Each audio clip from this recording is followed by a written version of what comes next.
പണ്ട് പണ്ട്, വളരെ പണ്ട്, ബ്രഹ്മമലകൾക്കും അപ്പുറത്തൊരു കൊച്ചു ഗ്രാമമുണ്ടായിരുന്നു.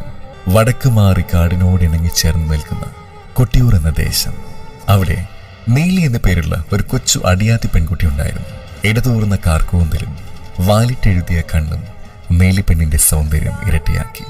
കാടിനെയും കാട്ടുപൂഞ്ചോലകളെയും സ്നേഹിച്ച് അങ്ങനെ നീലി വളർന്നു.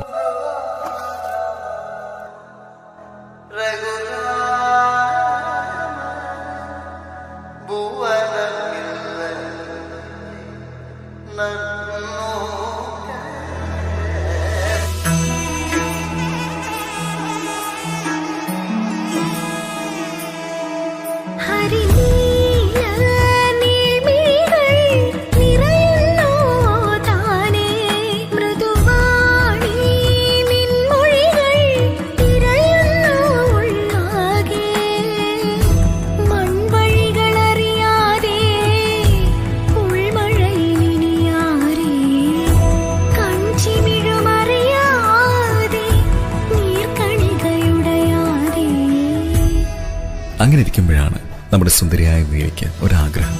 തനിക്കും അറിവ് നേടണം. ആരും കാണാതെ നീലയ്ക്ക് അറിവുകൾ പകർന്നു നൽകി നമ്മുടെ എഴുത്തച്ഛൻ.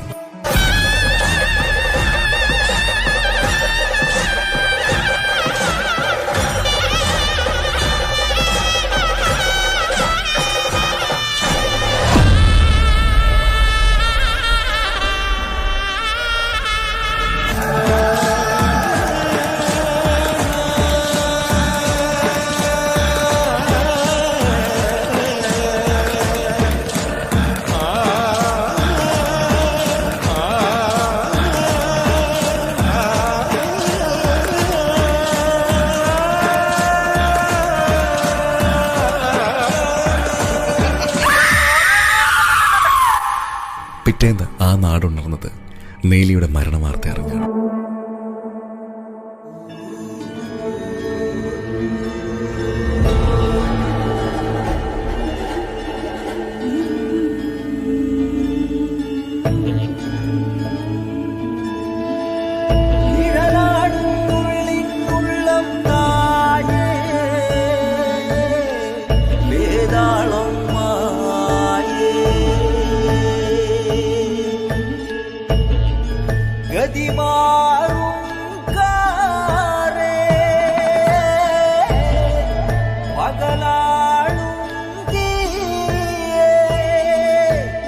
ഭയപ്പെട്ടതുപോലെ തന്നെ സംഭവിച്ചിരിക്കുന്നു. നീലി പുനർജനിച്ചിരിക്കുന്നു.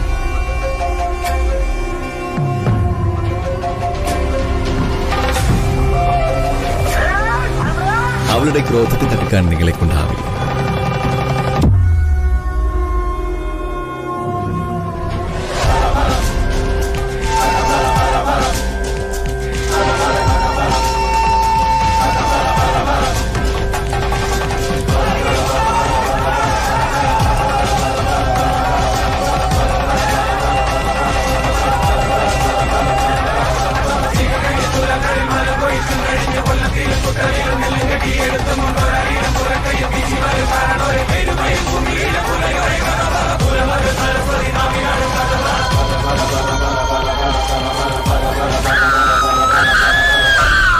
തന്നെ സ്നേഹിച്ച ജനങ്ങളോട് താൻ വലിയ തെറ്റ് ചെയ്തു എന്ന ബോധം നീലിയിലുണ്ടായി. കാളക്കാട്ട് നമ്പൂതിരി തന്റെ കൂടെ വരാൻ നീലിയോട് ആവശ്യപ്പെട്ടു. ആ ഘോരവനത്തിനുള്ളിൽ നമ്പൂതിരി നീലിയെ തളച്ചു.